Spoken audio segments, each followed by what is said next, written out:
Shalom à toutes et à tous et bienvenue Rav Shlomo Aviner. Shalom à toutes. Nouvelle émission sur l'éthique de l'amour. Et puis cette semaine, l'actualité faisant foi, j'aimerais bien qu'on parle un petit peu de ce qui se passe aujourd'hui en Israël. Beaucoup de bruit sur la place de la femme dans la société en Israël. Il y a des conflits. Qu'est-ce que vous pensez globalement de cette histoire, Beth Shemesh, le kosher bus, etc. C'est beaucoup de bruit pour rien.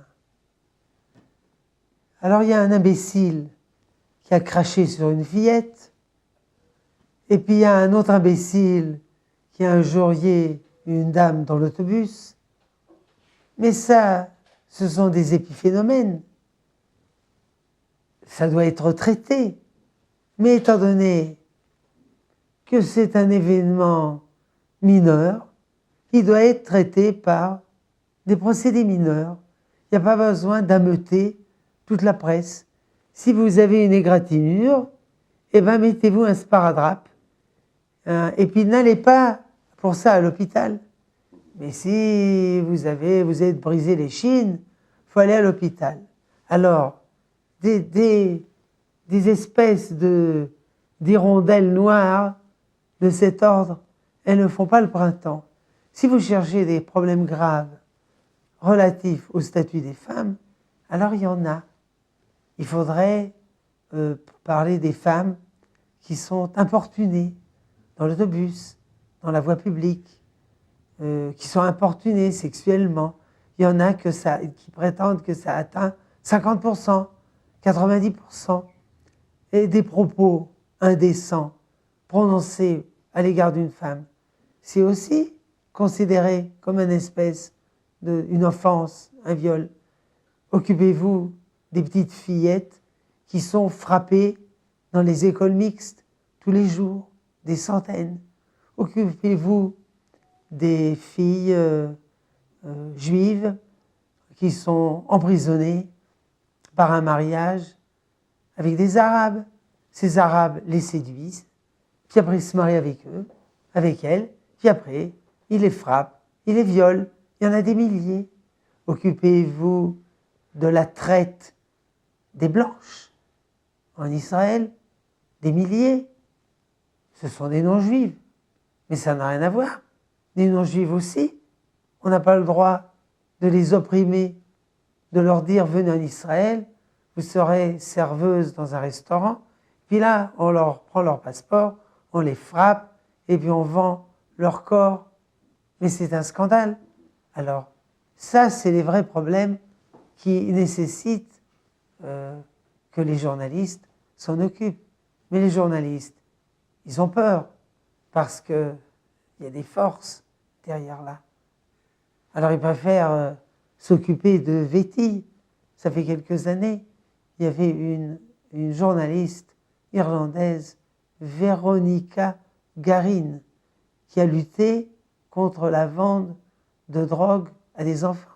Les enfants, c'est des enfants, mais les vendeurs de drogue, tout le monde les connaissait. Elle a lutté contre. Elle s'est fait tuer. Dans le monde, il y a des centaines de journalistes qui se sont fait tuer parce qu'ils ont lutté pour des causes de valeur.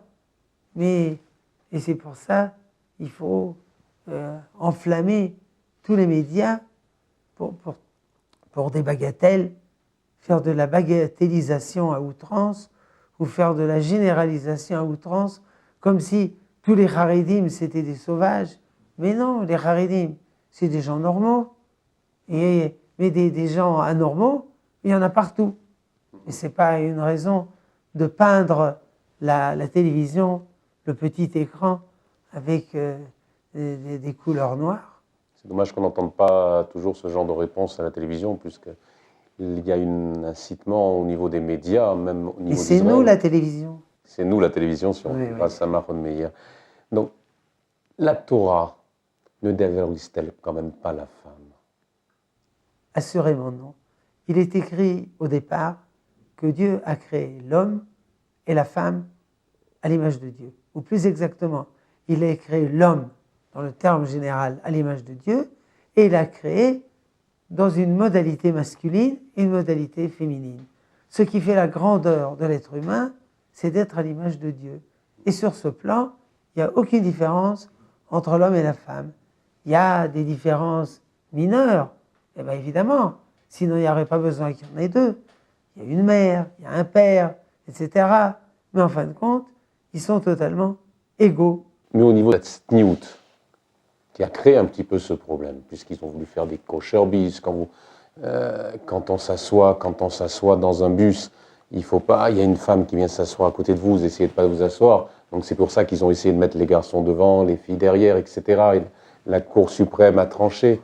Il n'y a pas quand même un problème qui s'est créé à ce niveau-là? Il n'y a pas d'obligation qu'il y ait un autobus séparé.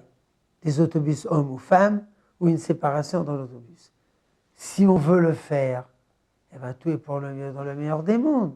Dans votre autobus privé, où vous organisez une excursion pour les enfants de votre école, aucun problème.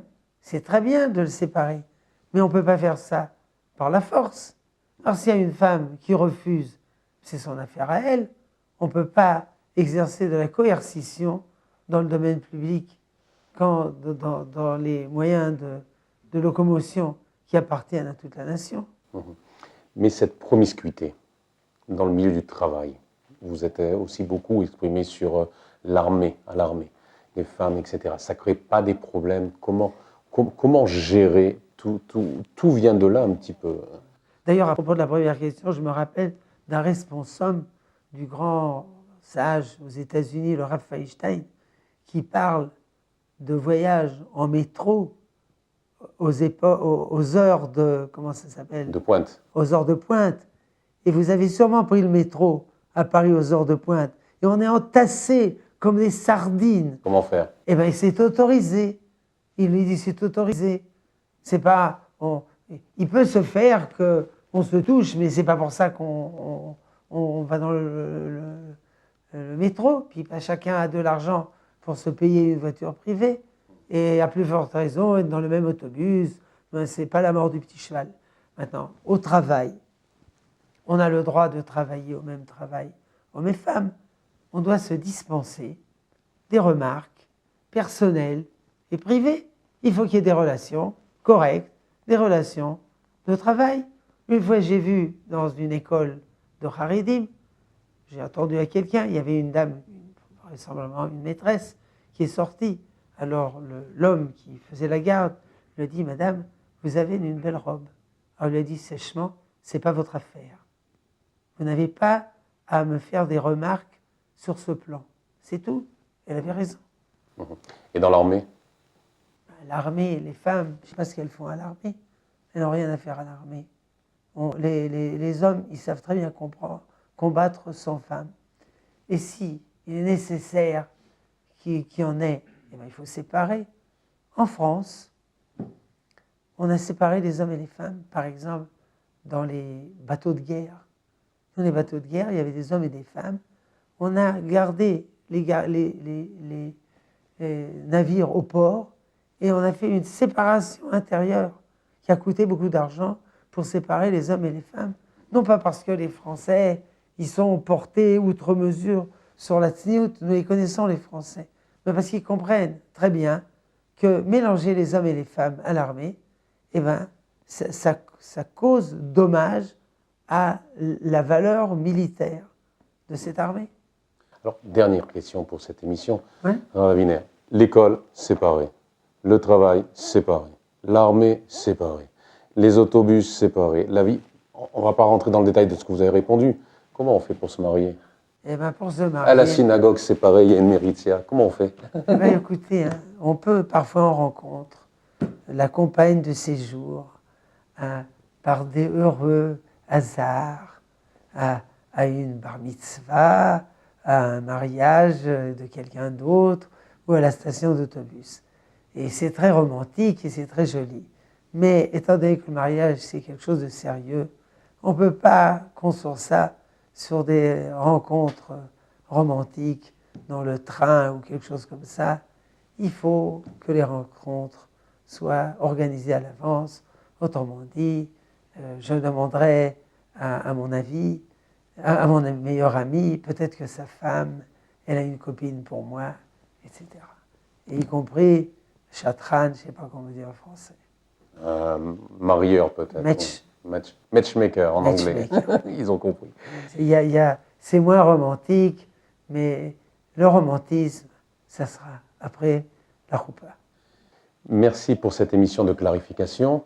On se retrouve pour la semaine prochaine pour une suite et peut-être pour suivre l'exemple justement de la manière de séparation des rôles dans un couple. La semaine prochaine, ne ratez pas, notamment chez les ultra-orthodoxes. À très bientôt, à la semaine prochaine. D'accord, shalom à tous. Shalom à tous.